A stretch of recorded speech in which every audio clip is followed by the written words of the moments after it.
Welcome to the France 24 debate. The situation in Guinea is our focus in this edition. I'm Mark Owen in Paris. The military coup saw President Alpha Condé arrested and detained. Colonel Mamadi Doumbouya emerged as the face of the new military leaders. The UN Secretary-General Antonio Guterres reacted by slamming the taking of power at gunpoint. Neighbouring states followed this lead, adding their condemnation, and followed the West African Economic Group, ECOWAS, and the African Union. Well, Colonel Doumbouya has announced there will be a government of national unity and a swift transition to democratic governance. And today, 10 days later, is the start of a process towards that aim. Our guests will be talking to us through the stakes, through the threats, opportunities, strengths, weaknesses that this presents. Let's introduce you to those guests. Niagalé Bagayoko is from the African Security Sector Network. Niagalé, thanks for joining us. On the other side of our studio, Doudou SIDIBE, who's Professor of Political Science at the University of Gustave Eiffel. Thanks for being with us, sir. My pleasure. Joining us from afar, Aboubacar, DIABY, researcher at the Guinea Political Science Association. Thanks for being with us, sir. And Douglas Yates, Professor of African Studies at the American Graduate School here in Paris. Douglas, pleasure to see you. James André is our correspondent in Conakry. He's awaiting us live. James, set the scene for us. Well, basically what we've been seeing, we've been here for a week now, is that basically a lot of the people throughout the country we've spoken for are actually backing this coup, which indeed took place on the Sunday 5th of September. Now, since that Sunday, we've not heard Mamadi Doumbouya, who is the new strongman here in Guinea, who has been... Yes, who is the new country strongman, Mamadi Doumbouya, has not spoken publicly since that Sunday, but that is going to change tonight because indeed there has been a speech that has been recorded by the local television here, and that's probably going to be aired at 8 p.m. Now, what's been taking place today at the People's Palace, where I'm standing here in Conakry, is the first step towards a transition government. The idea was to meet all the stakeholders here in the country. These talks are going to last for 4 days. The first day has taken place, and indeed during this first day we have 3 groups that have been invited to meet Mamadi Doumbouya and the junta. That is the politicians, the religious leaders, and the traditional regional leaders of the 4 provinces that form Guinea. Now, the political leaders was obviously the one that everyone was watching, and indeed we could speak to them as they came out. We were not allowed to attend the meetings, or not even allowed to attend the speech by Mamadi Doumbouya that was the beginning of this meeting. Now, we did speak to the opposition leader, Cellou Dalein Diallo, and he told us that basically he felt that he'd been listened to.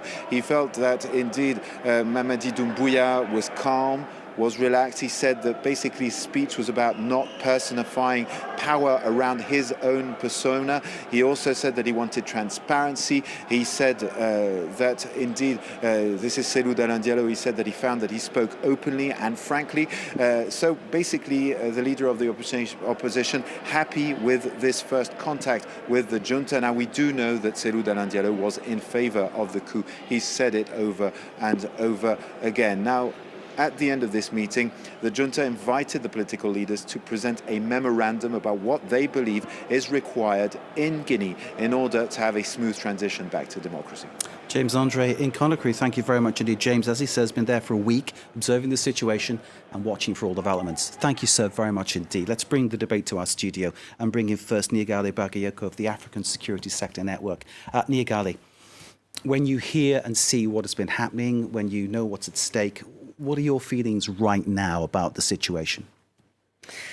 What is very interesting is to see that there is undoubtedly something which is trying to put together and to set up a kind of inclusive approach, I would say, from the very beginning. So this is something which should be seen as a reassuring, and also the fact that a community from Guinea are brought together, because one of the defining feature of Alpha Condé governance was also is a community-based discourse tending to oppose a different community is a very good sign, because what is important to remember is that Mamadi Doumbouya is belonging to the same community group, Malinke, as Alpha Condé. So the fact that Selou Dalen Diallo from Fulani community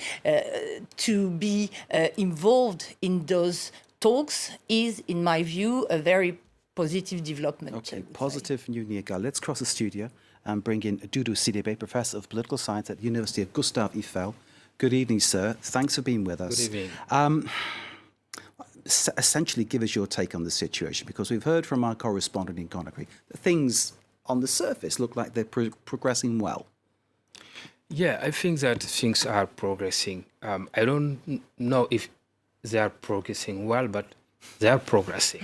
So because the fact of discussing... That's the difference, isn't it? Yeah, exactly. Yeah. Because the fact of having the will to gather all the stakeholders and to discuss the political parties, youth, women, local and traditional powers, everything put together, everyone put together to discuss and to see how to develop this transition, I think that it's a good thing. So because he had to listen, to understand, and then to take a decision. Thank you, sir. Let's bring in Aboubacar DIABY, researcher at the Guinea Political Science Association, joining us from the US. Aboubacar, I hope you can hear me, and I hope you heard what our guest was saying.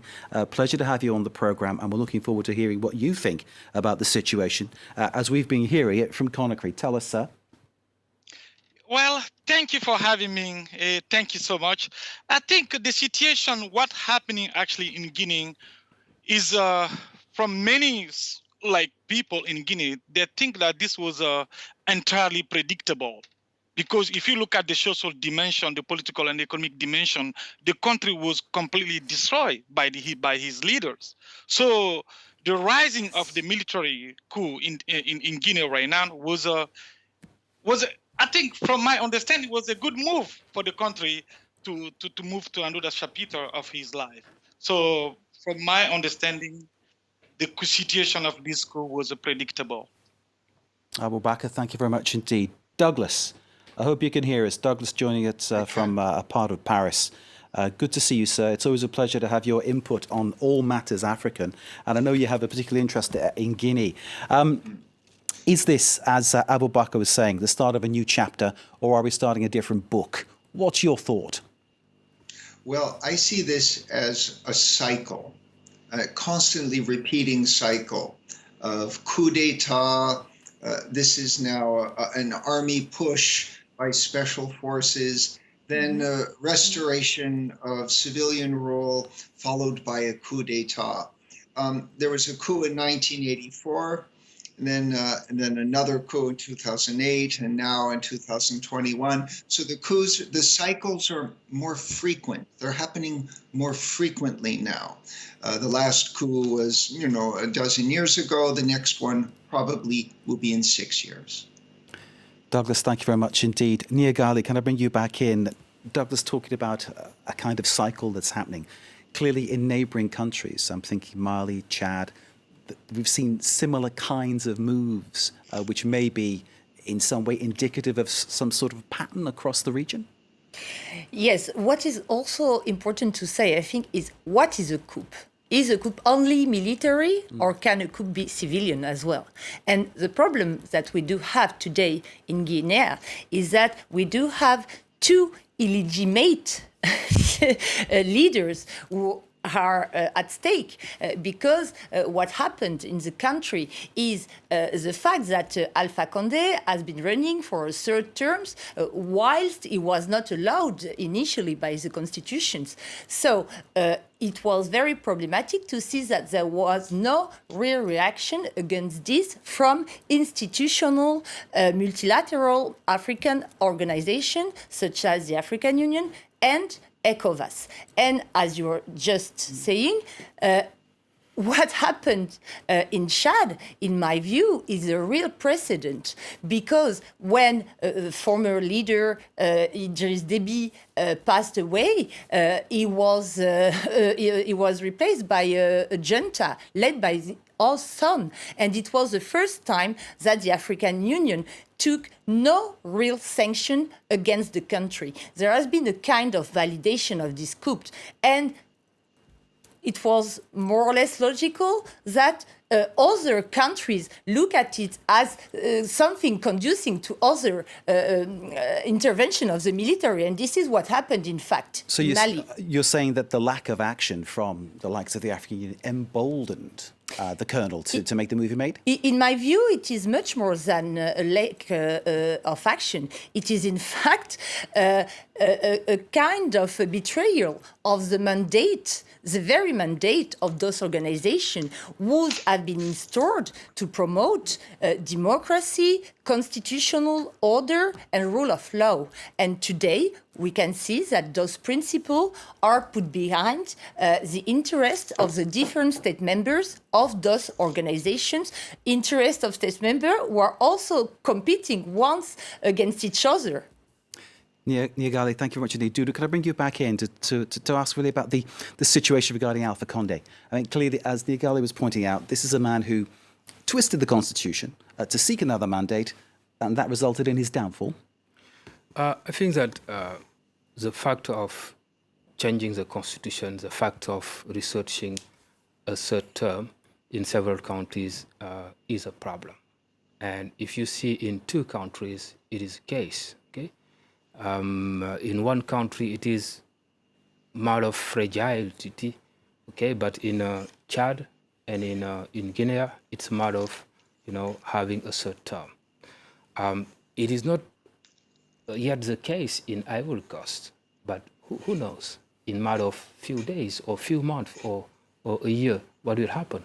But ECOWAS normally would forbid this third term to all its member states to seek it, because it creates instability, it creates conflict. They have to resolve, and they have to do it ahead, before waiting that this happen and trying to resolve it.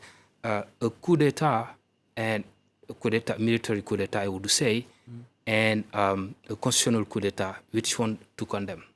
I don't know.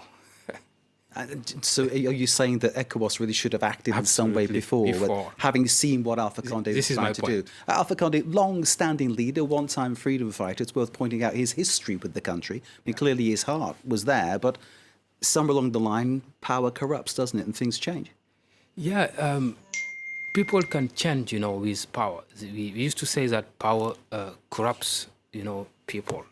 Before, they are not fond of power. But once they are in power, they would like to stay, even if they are very old. Alpha Condé is 83, okay? He should retire, but he wanted to have a set term. And this is the consequence is that he's pushing his country into conflict that will be difficult to resolve when it starts.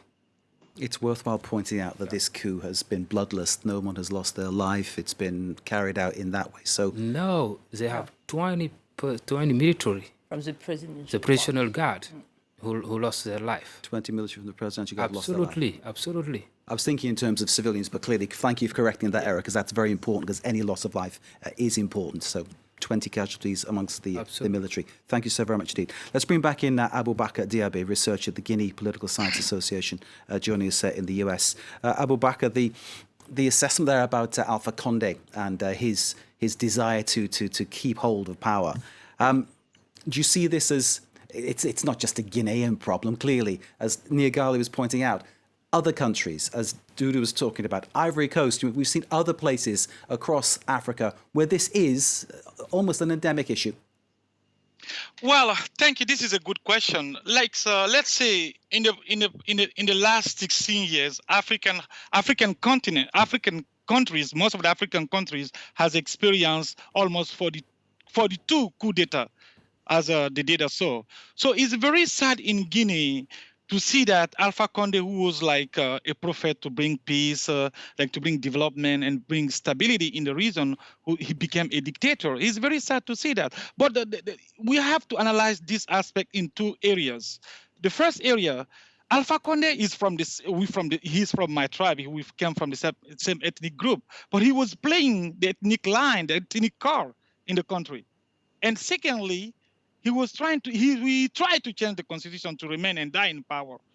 So it's not like Mamadi Doumbouya, he's from Alpha ethnic group. So he was the right time to take over and to lead the country to the right direction. It's not about the political line. Yes, we do have that. Africa has many problems in terms of ethnic line, but the main problem here was time to move forward. You know, like if you see the growing poverty in Guinea is extreme.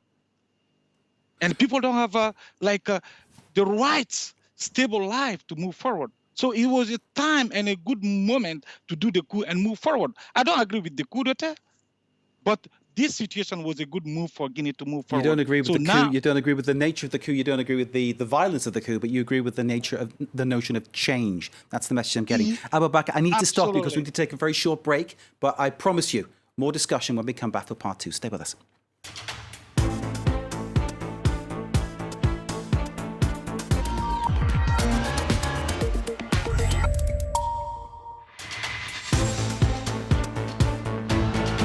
Welcome back to the France 24 debate. We're examining the stakes for Guinea as the West African state starts a process of moving out of a military coup scenario into a national unity government and democratic governance in general. One thing is for sure, with 50% of the population living below the poverty line, people in Guinea are crying out for change, positive change. This report from James André in Conakry.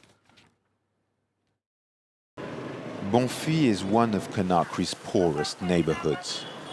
Aboubacar Keita, 28, lives here. A young father, he has to share this home with 3 generations of his family. There is no running water. He works as a security guard for 70 euros a month. Times are hard. Là, c'est trop. Oui, ça peut être, il y a des matinées dans la famille même. Il y en a qui ne gagnent pas à manger. On peut passer la journée comme ça, sans rien mettre dans le ventre. In Guinea, schools are due to reopen in 3 weeks, but this family has had to choose food over education.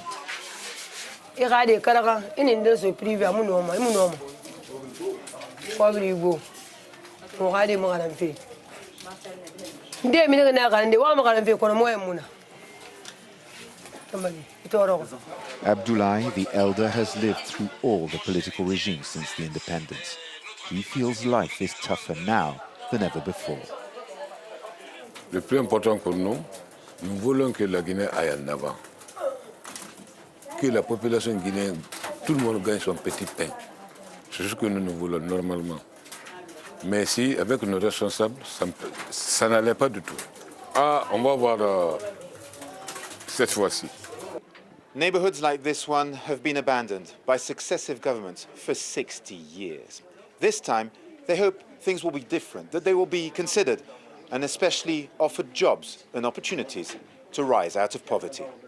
Sharing a house of 3 generations, 70 euros a month, it gives you a real sense of what poverty is like in that part of the world. James André, our reporter there. Let's reintroduce our guest, Niagalé Bagayoko from the African Security Sector Network. Thanks for being with us, Niagalé. On the other side of the studio, Doudou SIDIBE, Professor of Political Science at the University of Gustave Eiffel. Great to see you. Joining us from the States, Aboubacar DIABY, researcher at the Guinea Political Science Association. And Douglas Yates joining us too from Paris, Professor of African Studies at the American Graduate School. We saw that report from James. We know what the stakes are. Niagalé, can I start by asking you, the development of Guinea from now, how important is the aspect of democracy, or is just strong governance the important thing? Very good question. I think one are going together. There cannot be a real separation, because I don't think that poverty is necessarily conducing to criminality or to bad governance or to jihadism, to say. But of course, I think that what is happening today more broadly in African countries is the fact that the populations at large have not seen any results coming from democracy in their daily lives. And there is a kind of distrust to political elected leaders who have failed in terms of democratization, in terms of development, in terms of education, in terms of urbanization, in terms of all the promises which have been made for each ballot. That's a key problem in my view. The lack also of legitimacy, which is increasingly expanding all over African countries. So that lack of Francophone Africa, at least. Legitimacy or credibility, the fact that the people who are trying to be in charge don't really sort of seem credible. It's one of the big issues, isn't it, I suppose? Absolutely. Niagalé, thank you very much indeed. Let's bring in Doudou on this one. The Colonel, Doumbouya, very practical in many ways, because whilst he imposed a curfew on Guinea after the coup, he didn't impose that curfew around the bauxite mines. He's seen that economically it's important to keep things moving and keep the exports going. Is that kind of pragmatic approach what this country needs, do you think? Yeah, of course. I think that the state should continue, okay? And also the economy should also continue. That is why it is good to let miners, investors to continue their work. In order to have the necessary profit to elevate poverty in Guinea. Poverty is a threat to democracy because if population are poor, they can go to riots, and this can create, when you repress the riots, this can create a conflict.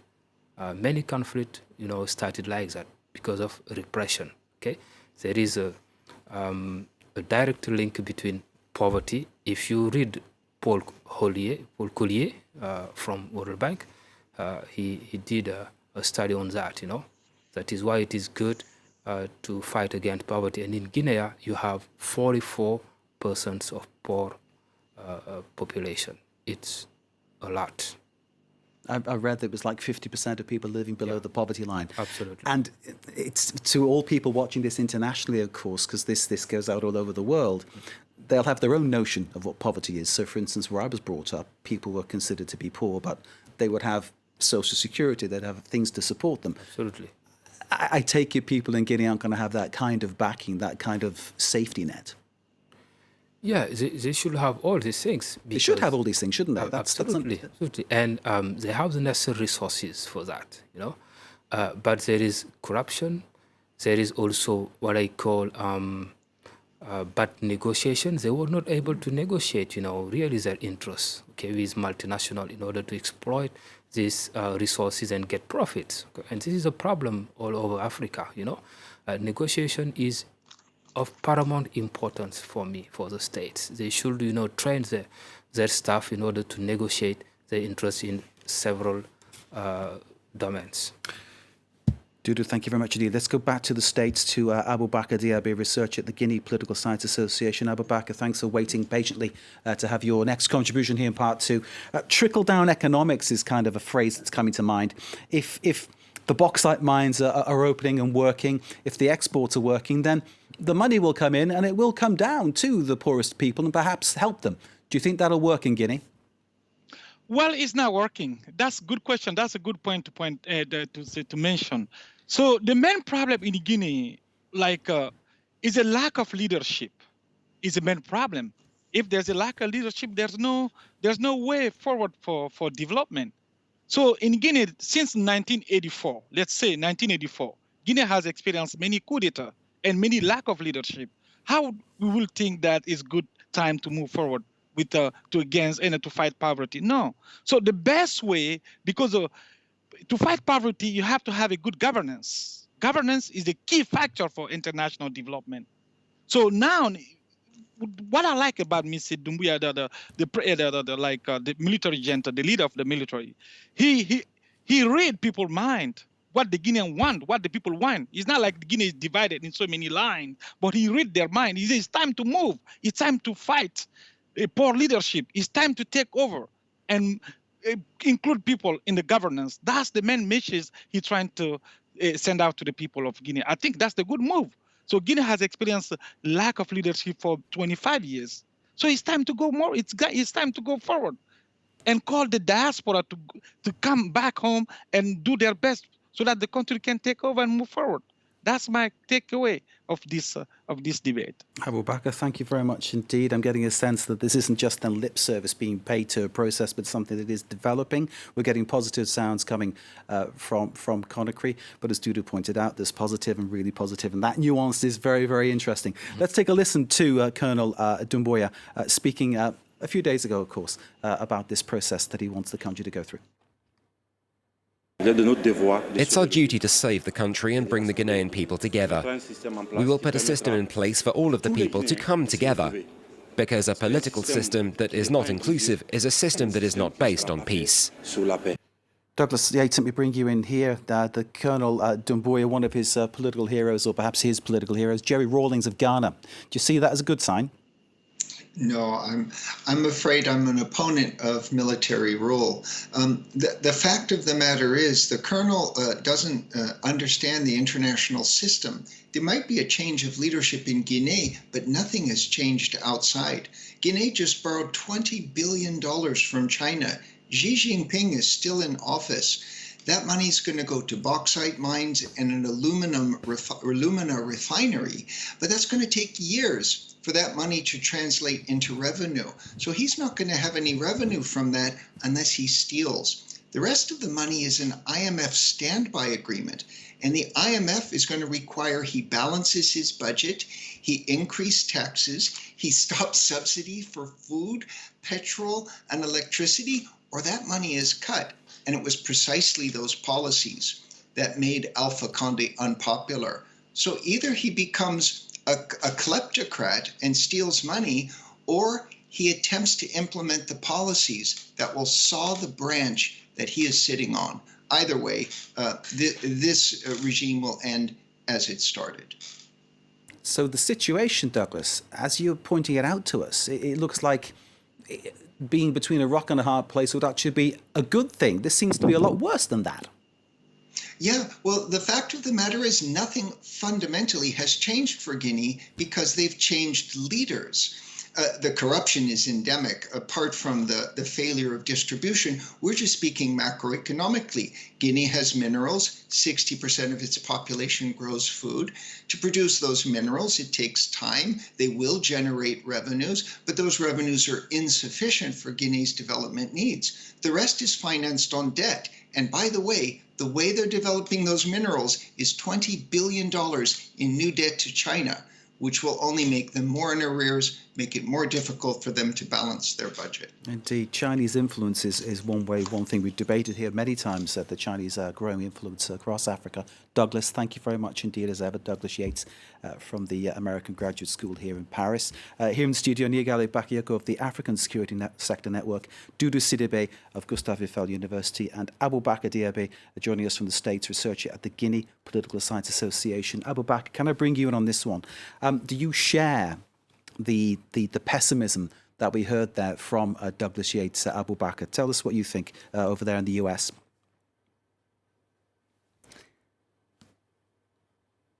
Aboubacar DIABY, go ahead, please, sir.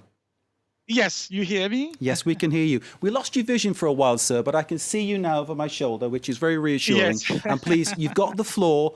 Please speak to us. Well, I definitely agree. I definitely share the panel view. You know, they have pointed out many issues African is facing, and most of the, Guinea particularly is facing. Yes, there is a hope. There is a hope if we have a good governance. There is a hope if we have a sense of understanding that democracy is not a Western value. Democracy is a universal value. Because most of the people in Africa, even in the population, they don't get it. Democracy, what is about democracy? So democracy is not just the European and the American value, it's a Western value. So in order to understand that, it's time to move forward for the Guinea people. But like good governance is the factual. I agree, actually, most of the area the panel pointed out, but good governance and good leadership will be the key for Guinea to move forward in the 21st century.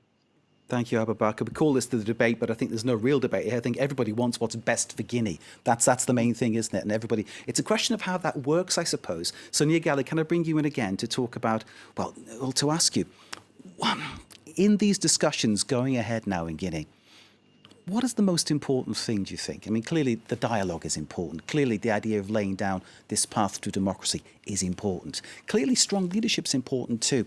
What would you say is the essential thing from your perspective that needs to be hit upon to make this work? From my own point of view, I definitely think that to have good governance, you also have to have good governance in the security sector. And to have it, it is absolutely crucial to change the approach we have to this security sector. Because, as we can see, when you look, for instance, at Mamadi Doumbouya background, you can see that he has been trained in a lot of Western or Eastern France, but not only Israel, also other countries.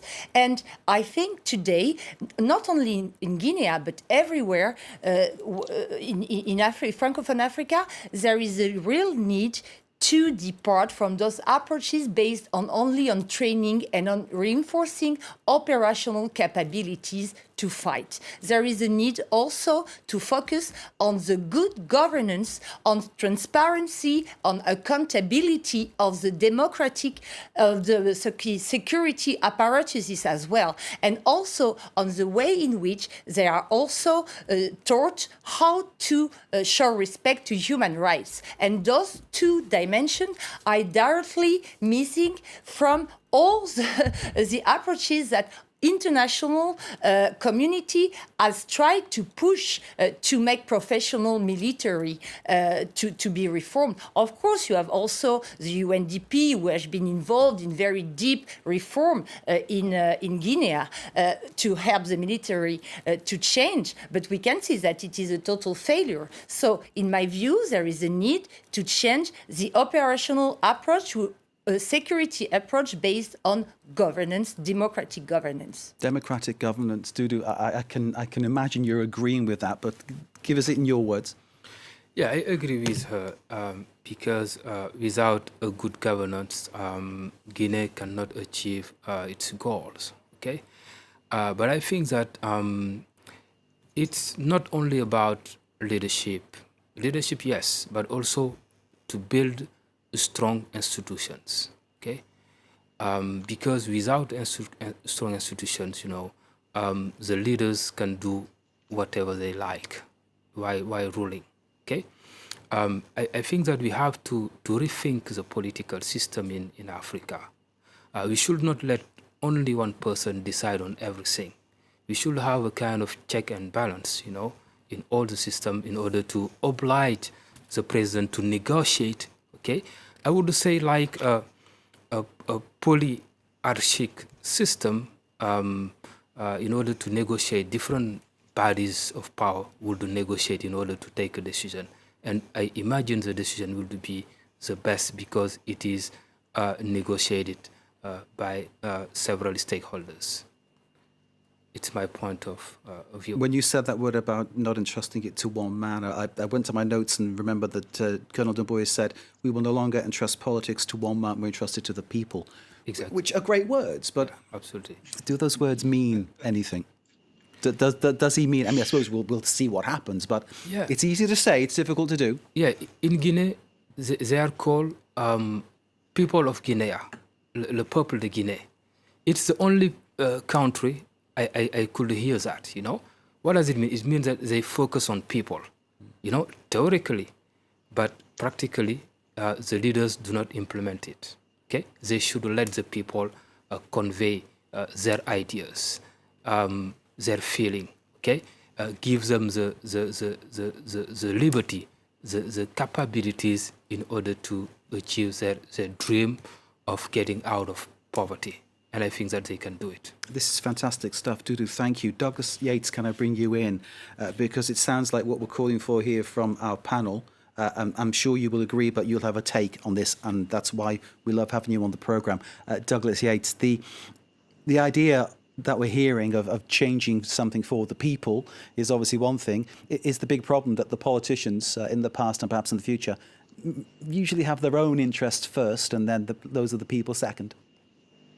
Well, yes, all of the measures of corruption and the perception of corruption show that it is endemic at every level of Guinean society. So as long as you've got a system where resources are diverted, they're unlikely to reach the people. So what you've got is a new government that is going to soon face a cash crisis, a money crisis, and it only has a few places to go. Private banks, rich Western countries, or China and Russia, and that's it. And it's only got really one kind of thing to offer, and those are minerals. So the new rulers might be able to offer symbolic gestures of legitimacy, like releasing prisoners and reopening the headquarters of the opposition campaign and holding talks. But when you're looking at the bottom line of where the money's going to come from, they're going to have to implement austerity, and that's going to undermine any legitimacy that they can build with populist measures. Ultimately, military rule, unless it's a regime of exception, a temporary measure waiting for elections, will be illegitimate, will become a tyranny. Douglas, I'm listening to you, and you make sense. You make you make a lot of sense with everything you say. But I'm kind of wondering, how much more austere can it be, given people are living in such dire poverty? What's happened is mineral prices have gone up because COVID stopped, but at the same time, food prices have gone up.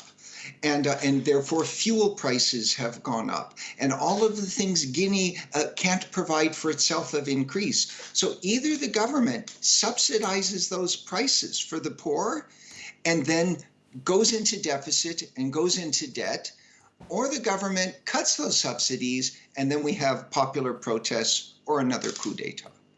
Douglas Yates, thank you very much indeed. Let's go to the United States. Aboubacar DIABY of the Guinea Political Science Association. Aboubacar, you heard what Douglas had to say. I'm wondering how you're feeling about the talks that have begun, the developments that are going to happen. Are you feeling positive now at this point in our debate about what happens next for your country? Yes, of course. Still positive, yeah? Yeah, of course. Yes, Good. I can definitely say that.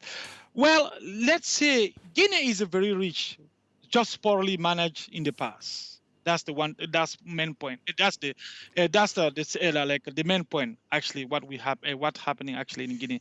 The second element, the most important element, I will say, Colonel Doumbouya right now deserves a chance. People support him. Let him show what he's capable of. Simple as that. Do you see him as being the leader? Because clearly what we're looking at, or I presume, what we're trying to see in Guinea is some kind of transition towards the people making the choice of who rules, rather than an army man saying, I'm in command. Well, that's not the case. He's trying to put in place the transitional regime. It's not like he's going to stay in power like Alpha Condé did and change the constitution.